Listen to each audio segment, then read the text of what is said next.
Washington, D.C., the capital of the United States of America, where Prime Minister Modi will arrive for his first state visit.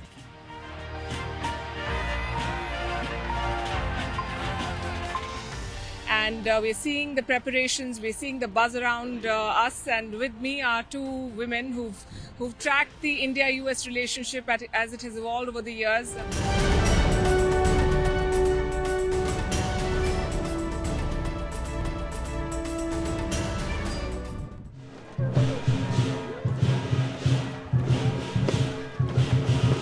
This is Washington's Chinatown. A massive friendship arch draws you in. The White House isn't the only landmark built by slaves. Nearby is the Washington Monument. It's a hallmark of DC's skyline. It's an imposing presence. It's supposed to showcase strength. It was built to honor America's first president, George Washington. This monument, too, was built by slaves.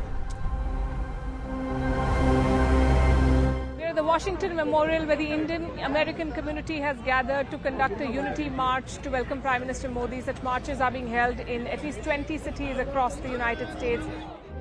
Bharat Mata ki Jai! Modi hai to, Modi hai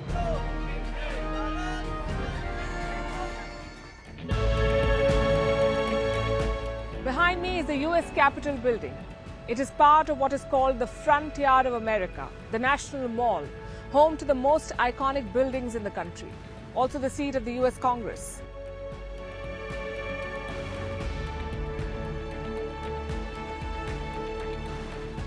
The US Revolution had just ended, and the Americans wanted to create a new identity for themselves, something that breaks away from their past of the British colonial rule.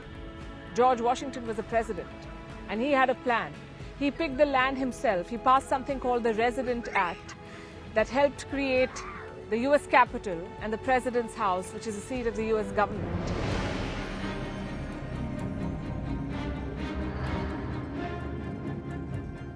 Are you selling drones to India? Which ones and how many? Latest platform is the MQ-9B, the most versatile, high altitude, long endurance unmanned aircraft in the world.